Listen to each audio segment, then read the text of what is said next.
Hello everyone, welcome or welcome back to my channel. I hope you're doing really great. So in today's video, we'll be looking at chapter 5 that is India's foreign policy. अब India की foreign policy क्या थी? तो अभी तक हमने ये देखा कि इंडिया जो है उसको ब्रिटिशर्स ने कैप्चर कर रखा था and then India got independence. After that India में गवर्नमेंट फॉर्म हुई. तो अब जब गवर्नमेंट फॉर्म हो गई, इंडिया के इंटरनली जो भी पॉलिटिक्स थे या जो भी उनको रिफॉर्मेशन करनी थी इंडिया के विद इन, जो पॉवर्टी थी या एडुकेशन बैकवर्ड चल रहा था, व्हाटएवर जो भी चीज़ें थी वो सब उन्होंने सही करी. ये हमने पिछले चैप्टर्स में देख लिया. इस चैप्टर में हम ये देखेंगे कि इंडिया की फॉरेन पॉलिसी क्या थी. इंडिया जो है बाहर के कंट्रीज़ के साथ कैसे रिलेशंस मेंटेन कर रहा था, उसके diplomatic relations with other countries कैसे थे. ठीक है. सो पहला था non alignment movement. Now this is, let me first tell you, this is very easy. इसमें ज़्यादा कुछ नहीं है. This chapter moves around non alignment movement, India Pakistan war, Panchsheel, that's it. ठीक है. तो नॉन अलाइनमेंट मूवमेंट था क्या? तो इफ़ यू रिमेंबर, दो ब्लॉक्स बने थे, जो दो पावर ब्लॉक्स थे जो कि कोल्ड वॉर के टाइम पे थे. एक था वेस्टर्न और एक था सोवियत ब्लॉक. ठीक है. तो इंडिया वांटेड कि वो किसी भी पावर ब्लॉक के साथ अलाइन ना करे, क्योंकि अगर वो किसी एक पावर ब्लॉक के साथ जाके अलाइन करेगी तो दूसरा जो पावर ब्लॉक होगा वो फिर उसके अगेंस्ट चला जाएगा, है ना. तो इंडिया उस स्टेज पे थी जहाँ पे दे डिड नॉट वांट कि any sort of violence should occur in the first place in that country. ठीक है. So what they decided कि we will follow a different policy. We will follow a policy which is aloof from both the power blocks. तो हम ऐसी policy को follow करेंगे जो कि दोनों पावर ब्लॉक में से किसी से भी अलाइन ना करती हूँ. हम अपना खुद का पाथवे क्रिएट करेंगे. तो यहाँ से आता है थर्ड वर्ल्ड कंट्रीज़. ठीक है. थर्ड वर्ल्ड कंट्रीज़ वो थे जो कि डेवलपिंग कंट्रीज़ थे या अंडर डेवलप्ड कंट्रीज़ थे, जिनको खुद का पॉलिसी, खुद का गवर्नमेंट खुद हैंडल करना था और किसी भी पावर ब्लॉक के साथ जाके अलाइन नहीं करना था. ठीक है. उसके बाद जब थर्ड वर्ल्ड कंट्रीज़ बनी तब शुरू हुआ non alignment movement. Non alignment movement क्या था? ये एक ऐसा मूवमेंट था जहाँ पे कंट्रीज़ ये कह रही थी कि हमें किसी भी पावर ब्लॉक के साथ जाके अलाइन नहीं करना. ना हमें वेस्टर्न पावर ब्लॉक के साथ जाके अलाइन करना है, ना सोवियत वाले से जाके अलाइन करना है. So this was NAM, that is non alignment movement. ठीक है.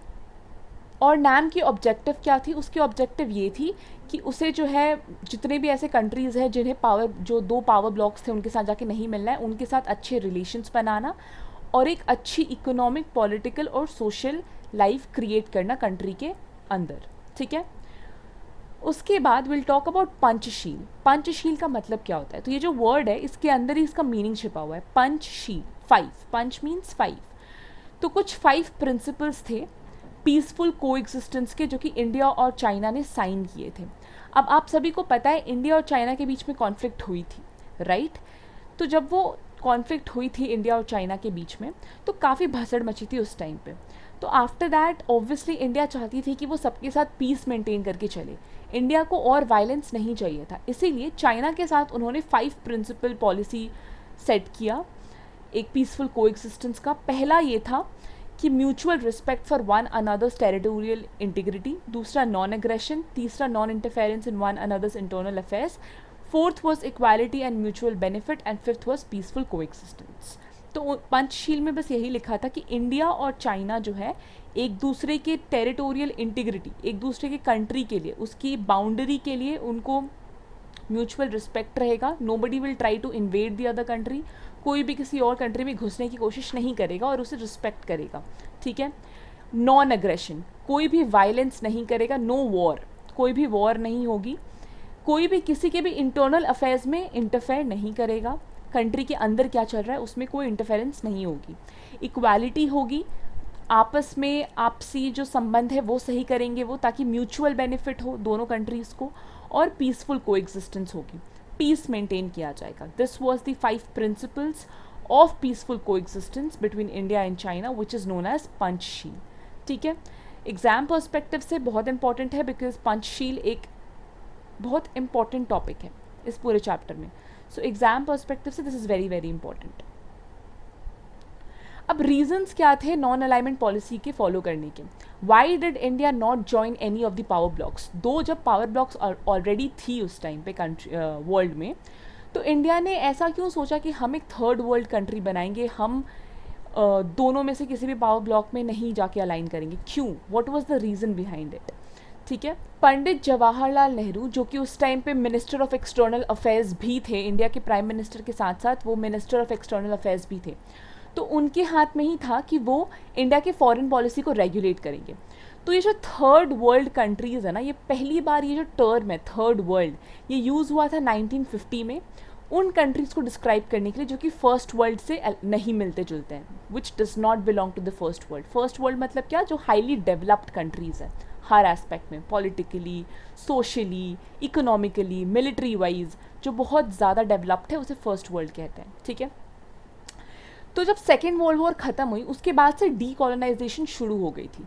जितने भी गुलाम थे, जितने भी कंट्रीज़ कॉलोनाइज्ड थे, वो सारे डीकॉलोनाइज होना शुरू हो गए। ठीक है, आज़ाद होना शुरू हो गए। तो अब what was the reason behind forming this non alignment movement and forming this third world countries? What was the point of it? तो पॉइंट ये था कि ये लोग जो है वो देख रहे थे, जो थर्ड वर्ल्ड कंट्रीज थे ना, ये देख रहे थे कि दो जो पावर ब्लॉक्स आ गई है वर्ल्ड में और जो कोल्ड वॉर चल रहा है उसकी वजह से कितनी ज़्यादा प्रॉब्लम हो रही है, not just economically but also military wise, social wise, politically, मतलब बहुत ज़्यादा प्रॉब्लम चल रही थी। ऑल्दो वायलेंस नहीं हो रही थी बट कोल्ड वॉर के कारण काफ़ी ज़्यादा प्रॉब्लम हो रही थी। तो ये जो थर्ड वर्ल्ड कंट्रीज थे ऑलरेडी वीक थे इकोनॉमिकली, पॉलिटिकली, सोशली, हर एस्पेक्ट में दे वर नॉट वेरी डेवलप्ड। तो उनको किसी ऐसे चीज़ में नहीं घुसना था जिसका उनको भी नहीं पता कि एंड रिजल्ट क्या होगा और जिसमें इतनी प्रॉब्लम्स हो रही है, जिसमें इनको खुद ही समझ नहीं आ रहा कि सही कौन है और गलत कौन है। तो इनको किसी एक कंट्री को सपोर्ट नहीं करना था, इनको बल्कि खुद के डेवलपमेंट के बारे में ज़्यादा सोचना था। दैट इज़ द रीज़न इन्होंने नॉन अलाइनमेंट मूवमेंट शुरू किया था। ठीक है, मूविंग अहेड, वही चीज़ है, need for economic development, need for piece. अब इकोनॉमिक डेवलपमेंट भी चाहिए था थर्ड वर्ल्ड कंट्रीज़ को, जिसकी वजह से इन्होंने नॉन अलाइनमेंट मूवमेंट शुरू किया। ठीक है, क्योंकि ये जो थर्ड वर्ल्ड कंट्रीज़ थे ना, 70% of the world's population was there. अब जब इतना वर्ल्ड का 70% पॉपुलेशन थर्ड वर्ल्ड कंट्रीज़ में है और वो इकोनॉमिकली स्ट्रॉन्ग नहीं हुए, तो how will the people survive? लोग फिर जिंदा कैसे रहेंगे, है ना? तो इसी कारण थर्ड वर्ल्ड कंट्रीज़ ने नॉन अलाइनमेंट मूवमेंट शुरू किया था ताकि वो खुद के डेवलपमेंट में ज़्यादा फोकस करे rather than joining any of the blocks. Peace भी चाहिए था बिकॉज ऑलरेडी वो कॉलोनाइज्ड थे, उन्होंने काफ़ी वॉर, वायलेंस, काफ़ी कुछ देखा था। ठीक है, तो अब जो है उन्हें पीस चाहिए था, इसीलिए वो यूएनओ को स्ट्रेंथन करना चाहते थे और नॉन अलाइनमेंट की पॉलिसी को फॉलो करना चाहते थे। ठीक है, ओके, सो अब हम देखेंगे बंदुंग कॉन्फ्रेंस जो कि 1955 में हुई थी। तो जो इंडोनेशिया के प्रेसिडेंट थे, प्रेसिडेंट सुकार्नो, उन्होंने कॉन्फ्रेंस ऑर्गेनाइज किया था जिसमें 29 एशियन और अफ्रीकन नेशंस आए थे। ठीक है, बंदुंग उस जगह का नाम था और ये 1955 में हुई थी। यहाँ पे जो पंचशील में 5 प्रिंसिपल्स थे ना, उसकी प्रैक्टिकलिटी के बारे में बात हुई है कि भैया बात तो हो गई पंचशील में क्या क्या होगा, बट क्या वो ऑन ग्राउंड इम्प्लीमेंट होगा, कैसे इम्प्लीमेंट होगा, क्या नहीं होगा, क्या बाकी कंट्रीज इससे एग्री कर रही है, ये सब चीज़ें जो है वो इसमें डिस्कस हुई। और इस कॉन्फ्रेंस में ना केवल पंचशील के बारे में बट ऑल्सो जो भी प्रॉब्लम्स थे थर्ड वर्ल्ड कंट्रीज़ को, क्योंकि वो ऑब्वियसली डेवलप्ड कंट्रीज़ नहीं थे। ठीक है, तो जो उनकी प्रॉब्लम्स थी, चाहे वो इकोनॉमिक प्रॉब्लम हो, चाहे वो पीस ना होने की प्रॉब्लम हो, चाहे कुछ भी प्रॉब्लम हो, वो भी डिस्कस हुआ था इस कॉन्फ्रेंस में। ठीक है, उसके बाद इस कॉन्फ्रेंस में 29 एशियन और अफ्रीकन स्टेट्स थे, राइट?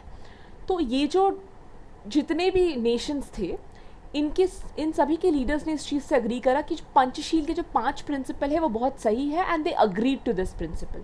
ठीक है, और उन्होंने यूएनओ, जो यूनाइटेड नेशंस ऑर्गेनाइजेशन है, जो बेसिकली पीसफुल कोएग्जिस्टेंस इंश्योर करता है पूरे जितने भी वर्ल्ड में नेशंस हैं उनके बीच में, उनको भी सपोर्ट करने का इन्होंने डिसाइड किया इसी कॉन्फ्रेंस में। ठीक है, किन्होंने? थर्ड वर्ल्ड कंट्रीज़ ने, उसके लीडर्स ने।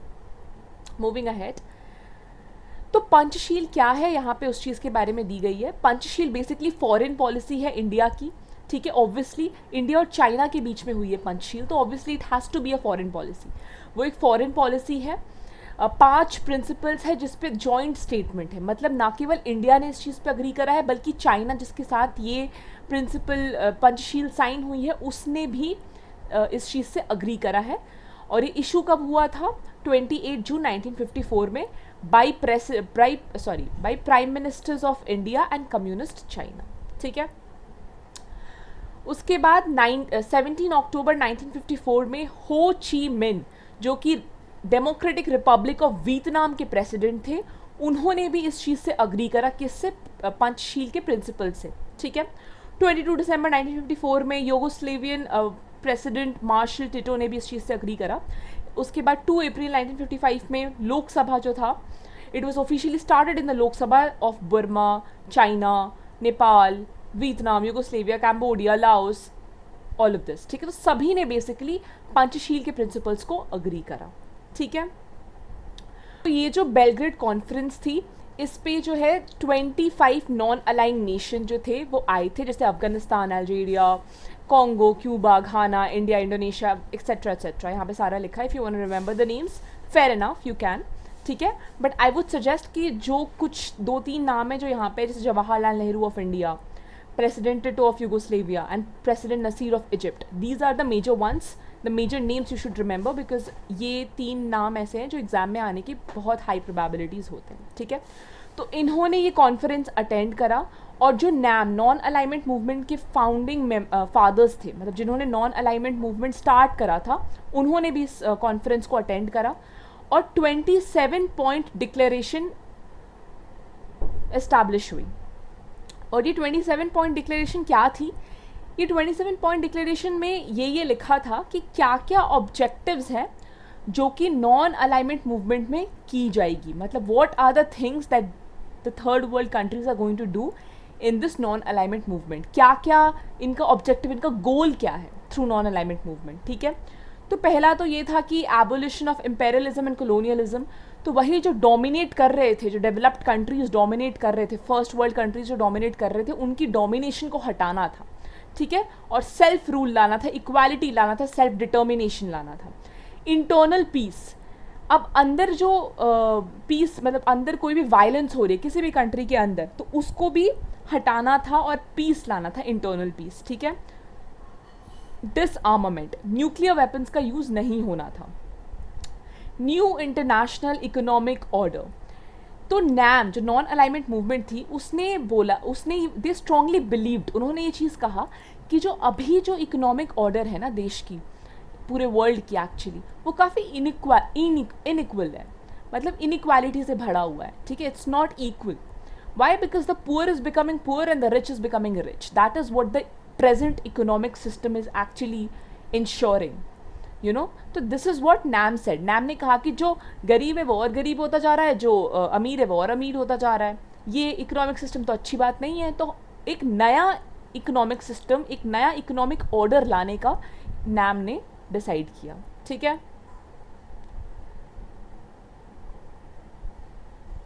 उसके बाद एनफोर्समेंट ऑफ ह्यूमन राइट्स, तो लोग के पास वो लिबर्टी हो, राइट ऑफ लाइफ हो, मतलब उनके पास चॉइस हो टू मेक देयर, उनके पास फ्री विल हो ताकि वो जो करना चाहे वो कर सके। ठीक है, तो ह्यूमन राइट्स को भी इन्फोर्स करना, this was also one of the objective of NAM. ठीक है, okay, so cold war and NAM, तो ये जो नॉन अलाइनमेंट मूवमेंट है नैम, इसको कॉइन किसने करा था, किसने ये टर्म को लाया था फो फ्रंट पे? जवाहरलाल नेहरू जी ने। ठीक है, उनको ऐसा लगा कि हम जो है we are made for a bigger struggle, a bigger freedom struggle, so we are not meant to align with any of the 2 power blocks. तो जो 2 पावर ब्लॉक्स है उसमें से किसी में भी अलाइन करने के लिए हम नहीं बने हैं। We are meant for a greater freedom struggle, जहाँ पे इंडिया का इन टोटल प्रोग्रेस है, नॉट जस्ट इंडिया बट बाकी कंट्रीज़ भी जो कि थर्ड वर्ल्ड कंट्रीज़ थी। ठीक है, उन्होंने कोरियन क्राइसिस जो 1950 में हुई थी उसमें भी नॉर्थ कोरिया के अग्रेशन को कंडेम किया था। उसको कहा था कि नॉर्थ, उसको सपोर्ट नहीं किया था नॉर्थ कोरिया का अग्रेशन जो था टुवर्ड साउथ कोरिया। ठीक है, उसके बाद जब स्वेज कैनल का इशू हुआ था 1956 में और एंग्लो फ्रेंच कॉम्बिनेशन ने इजिप्ट के अगेंस्ट एक्शन लिया था, तो इंडिया ने इस एक्शन को भी कंडेम किया, did not agree, protested against this. ठीक है, Russian intervention in Hungary was also condemned, ठीक है, बाई इंडिया। तो इंडिया एक तरीके से एक पॉजिटिव फोर्स बन गई थी वर्ल्ड पॉलिटिक्स में, क्योंकि वो सही का स्टैंड ले रही थी। India was taking stand for the right, ठीक है। तो इसी कारण इंडिया जो है वो एक पॉजिटिव फोर्स बन गई थी वर्ल्ड पॉलिटिक्स में, ठीक है। फिर 7th समिट हुई, वो हुई आपकी न्यू दिल्ली में 1983 में, जहाँ पे ये रेजोल्यूशन पास किया गया कि जितने भी फॉरेन ट्रूप्स हैं अफगानिस्तान और काम्पुचिया में, वहाँ से फॉरेन ट्रूप्स को हटा दिया जाएगा। नम्बिया, साउथ अफ्रीका और पैलेस्टीन में जो फ्रीडम स्ट्रगल चल रहा है उसमें उन्हें सपोर्ट किया जाएगा, और जितने भी न्यूक्लियर वेपन्स हैं उनको बैन किया जाएगा, ठीक है। और इन सारे कॉन्फ्रेंसेस में India upheld the policy initiated by Jawaharlal Nehru and always tries to stand by the side of oppressed people all over the world. इसीलिए एक पॉजिटिव फोर्स बनी थी वर्ल्ड पॉलिटिक्स में। क्यों? क्योंकि जवाहरलाल नेहरू के गाइडेंस के अंदर इंडिया हमेशा उस साइड का सपोर्ट कर रही थी जो कि ऑप्रेस्ड था, जिसे चीज़ें नहीं मिल रही थी, जिसे रिसोर्सेज नहीं मिल रहे थे, ठीक है। End of cold war and shift in focus. अब जब कोल्ड वॉर खत्म हुई तो एक क्वेश्चन आने लगा कि अब नैम का क्या होगा, what is the future of NAM, non alignment movement का अब क्या फ्यूचर है, क्योंकि पावर ब्लॉक्स तो हट गई जो दो, और इवेंचुअली जो सोवियत ब्लॉक थी वो डिसइंटीग्रेट भी हो गई थी। तो there was only one power, one western power, that was USA, that's it, ठीक है। तो क्या रेलिवेंस है नैम का? तो वही था कि नैम के जो वो ऑब्जेक्टिव्स थे, जैसे कि इकोनॉमिक जस्टिस हो गया, welfare for the people, internal peace, diplomatic relations को अच्छा करना एंड ऑल दैट, तो ये चीज़ें तो एनीवेज एग्जिस्ट करेगी, चाहे पावर ब्लॉक्स रहे चाहे पावर ब्लॉक्स ना रहे, ठीक है। तो इसीलिए नैम का सिग्निफिकेंस तब भी था।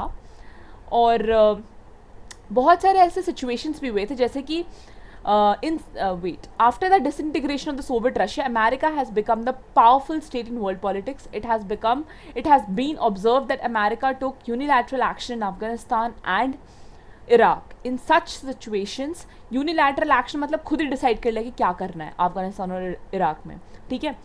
In such situations, NAM can take active part to prevent the worldwide domination of America. तो ये सिग्निफिकेंस अभी भी बच गई थी नैम की। जो क्वेश्चन आ रहा था ना कि नैम की क्या सिग्निफिकेंस है, तो ये सिग्निफिकेंस अभी भी थी। प्लस उसके जो प्रीवियस रोल थे नैम के, जैसे universal peace, डिसआर्मामेंट, development of small states, जो मैंने अभी आपको कहा, वो सारी चीज़ें भी नैम देख रही थी, ठीक है। Review of Panchsheel. तो बेसिकली पंचशील को बहुत बहुत बहुत सारे पॉइंट्स पे डिस्कार्ड किया गया, क्रिटिसाइज किया गया। तो लोगों का ये कहना था कि ये जो पंचशील है ये चाइना का एक डिप्लोमेटिक चाल, मतलब China has not actually agreed to have peace with India. तो it is like Panchsheel is not going to get what it is demanding for. Panchsheel में जो 5 प्रिंसिपल थे वो फुलफिल नहीं होंगे, बहुत सारे लोग ये कह रहे थे। इनफैक्ट न्यूयॉर्क टाइम्स में पंचशील को ऐसा दिखाया गया था कि वो जो है it was added to the position of communist China as an aggressor in the far east, ठीक है। कि मतलब वो कम्युनिस्ट चाइना को फिर भी एज एन अग्रेसर दिखा रहा था, एक अग्रेसिव स्टेट, एक अग्रेसिव नेशन दिखा रहा था फार ईस्ट में। एंड एग्जैक्टली वही हुआ भी, ठीक है। क्योंकि और बहुत सारे, और सबसे इम्पॉर्टेंट बात यह है कि पंचशील को ऐसे भी डिस्क्राइब किया गया है कि वो चाइना का एक टैक्टिक था ताकि वो तिब्बत को ले पाए, और ये हुआ भी। ये कब हुआ? ये 1962 में हुआ, जब चाइना अटैक्ड इंडिया, ठीक है। और तब Jawaharlal Nehru he was like shocked कि हमने तो पंचशील साइन किया था, how did China attack India, and that is why India was not even ready for that attack. तो ये चीज़ हुई थी, ठीक है। Chinese attack on India in 1962 proved the failure of Panchsheel policy of Jawaharlal Nehru.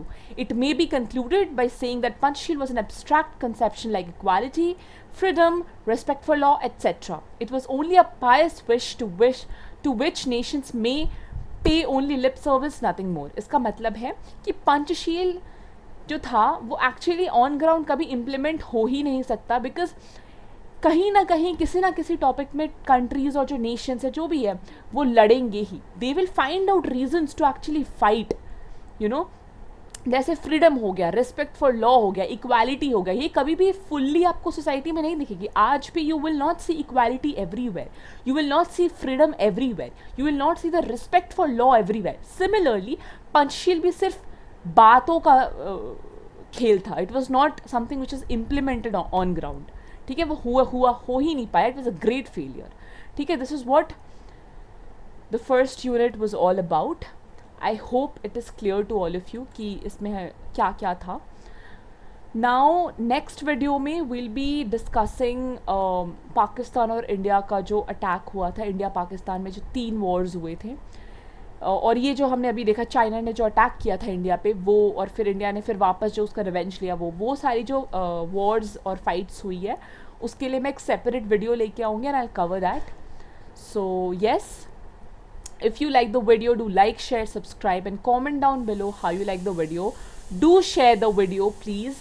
And आपको इस video के description box में हिस्ट्री का प्लेलिस्ट मिल जाएगा जहाँ पे बाकी चैप्टर्स मैंने अपलोड करे हैं. और you can also check out geography के प्लेलिस्ट, उसमें भी मैंने कुछ चैप्टर्स अपलोड करे हैं. And towards the end of this video also will get the link of the previous chapter which I had uploaded. And yeah, till then, happy reading, take care of yourselves, and yes, good luck.